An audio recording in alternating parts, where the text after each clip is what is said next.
Ano bang tingin mo doon? Doon kasi kay kay Pebi. Diba yung sender natin? Sa akin sa pag-ibig kasi di rin natin masisisi. Di ko rin masasabi sa kanya na dapat hindi na siya nag-stay doon ng sobrang tagal. Like umabot ng 4 years. Correct. Pero kasi pag doon ka sa Sige. Hello mga kalibite, panibagong araw, panibagong kagwapuhan na naman tayo for today's video. Kasama ko nga pala ngayon mga kalibite si Boss Liam. Pero bago ang lahat, isang lip bite muna para sa inyo. Cheers! Napakasarap mo. Dito nga pala kami pupunta ni Boss Liam mga kalibite, charot lang. Nag-abang na nga pala kami dito mga kalibite ng bus pa Ayala kasi na-invite nga kami sa isang radio station sa 93.9 IFM. Agad-agad na nga kami sumakay dito mga kalibite sa bus at baka maiwanan pa't may huli pa sa aming pupuntahan ni Boss Liam. Nakakatuwa nga kasi may nakita ako ditong sikat. Nakakatakot nga siya tabihan kasi bigla-bigla na lang siyang nangiti. Akala ko talaga content lang yung pagiging siraulo niya. Totoo pala yun. Yung sound trip pa nga ng bus dito, big boy, kaya sabi ko sayawin niya isang beses lang. Tingnan natin. O loko, anong akala nyo sasayaw yan? Buti nga napakaswerte nyo, nakita nyo na yung katawan niya eh. Akala nyo ulo-ulo lang talaga. Pero dati na-plank din ako nyan, kala ko lumpo yan. Nakakalakad naman pala talaga. And finally nga pala mga kalibite, nandito na rin kami sa Ayala. Pero dahil may isa pa kaming kasama, dumaan nga pala muna kami dito sa Jollibee. At natatawa ako kay Liam kasi yung pool ay ginagawa niyang push. Di ko rin alam. Matalino sa content pero pagdating sa personal, hindi ko alam. Ayoko mag-talk dito. Charot! Siran-sira si Liam. Find your height nga ang pila namin dito. Charot. Nga pala may nakakalala sa amin dito. Then si ate tinanong niya kung vlogger daw kami. Sabi ko hindi po scammer. Papa-scam ka po ba? Charot. Napakasalbahay naman.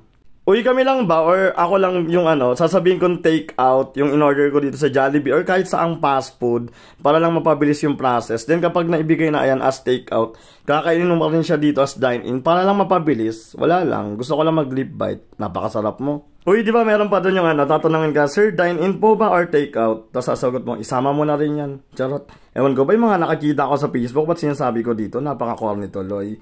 Kain na nga tayo dito mga kalibite. Spaghetti nga lang pala, tsaka price ang in-order ko kasi mahirap na sa biyahe. Uy, ang sarap ng lip bite. Mahirap na sa biyahe, baka matawag ng tanghalan pa. Uy, paano ulit punasang mayaman ng tissue? Uy, ganyan pala. Napaka-social climber, wala na nga makain. Cheers! Napakasarap mo. Dito nga makikita niyo yung reaction ng mukha ko mga kalibite. Tuwan-tuwa ako. Kasi naalala ko yung good old days ko noong 2021 nung dito pa ako nagtatrabaho sa Quezon City. Grabe yung sobrang hassle ko dito. Ito nga pala yung isa sa kasama namin. Shoutout sa'yo, sir. Isang lip bite para sa iyo. Ay, hindi nag-lip bite. Napahiya ako dun Pero grabe talaga, natatawa na lang ako pag naalala ko yung paghihirap ko dito. Kaya isang lip bite para sa inyong lahat. Nung nakuha ko na nga yung card mga kalibite, tuturuan ko kayo para hindi kayo aanga-anga pag pumasok kayo dito. Ayan, itatap nyo lang yan dyan, tulak nyo lang yan. O, diba? May natutunan naman kayo sa pogi. Isang lip bite kasi napaka-bobo nyo. Charot! Salbahe. Dumating na nga yung train dito mga kalibite, kaya naman agad-agad na din kami sumakay dito. Nakakamiss din dito yung pagpasok mo, isa lang wallet mo, tapos paglabas mo, 3 na. Uy, paano nangyari yun? May magic. Pero kidding aside, pagpasok natin dito, dapat low-key lang. Low-key person lang, di nila alam. Malikot talaga ang kamay. Pero lang, umiral nga dito yung pagkatulala ko na naman sa mga TikTok videos ko. Background music, pasok. At kahit... Ay, tama na, makaka-copyright pa. And finally, mga kalibite, andito na rin kami sa Santolan Station. Konti na lang, Cubao na, no? Nakakamiss talaga din dito, mga kalibite. So, ayan. Samahan nyo kami dito, maglalakad-lakad pa. May onting lalakarin pa May ilang building pa kaming lalakarin pagbaba na ito. And this is it. Medyo hindi nakakatawa kasi inaabutan kami ng ulan. And this is what it happened. Ha? Hindi, tingnan yung aking white shoes. Naging black shoes na. Hindi ko na alam. Naiinis na lang ako. Pero kailangan ko pa rin mag-lip bite. Sarap mo talaga. At narating na namin ang aming pupuntahan mga kalibite. Sabi ko kay Liam, peace bomb. Pero tingnan yung itsura niya, mukhang basang sisiw na talaga siya dito. Siyempre bago kaya pinagsulat nga pala kami dito, hindi na ako magiging pangit. Buong papel. Charot. Daming dama ni Miyong.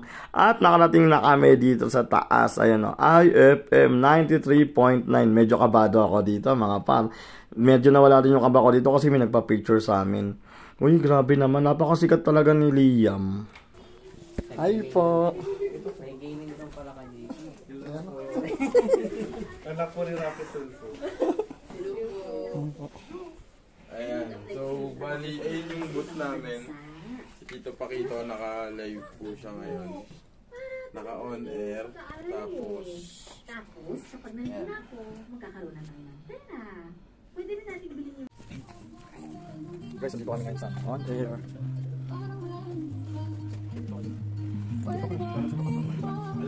Pagpasok nga namin sa studio, in-orient na kami dito ni Tito Pakito Jones. Sobrang kabado talaga pero kailangan pogi pa rin. Isang lip bite para sa inyong lahat. And ayan, kwento niya na kung ano nangyari. Ang nakakatawa nga dito is about sa kabit. Alam niyo naman si Kuya Mong Miyong palaging kanon. Di ko alam kung nananadya At sila. mamaya mga idol, meron tayo mga kasama ngayon, mga sikat na sikat to naman. Mga magagandang lalaki ng SOCMED, mga idol. So, di basta-basta tong ano natin, nagulat ako. Power. Ayun, nga naman kasi parang 4 years, isipin mo, tagal na, diba? Tagal pero din, hindi, 4 kasi years nagmamahal ka eh. Minsan hindi mo napapansin, tumatakbo na yung, ang bilis lang ng panahon eh, di ba? Hindi rin natin siya ma-judge. And sa nung time na nag-focus na siya sa sarili niya, although mahirap yun, lalo't Gusto ko kapag nag-advise ka, medyo makakagulang love eh. Hindi, sige, go ahead. Although mahirap yun na, na i-let go din yung isa kasi nga 4 years din, ang tagal din nun eh. Pero nung time na nga nag-focus siya, mas okay na yun na tinigil niya na talaga. Okay. Hindi niya na dapat ipilit pa yung sarili niya dun sa lalaki na. Ayan. Ito naman tayo. Uwi na kami. Forward. Salamat. Bye-bye po. Ikaw na lang kontakin ko. Peace Hindi sila lang po. Pwede nyo na. Ano ko na lang, i-refer ko na lang po yung account nyo ni Miyong tsaka si para ma-chat nyo na lang.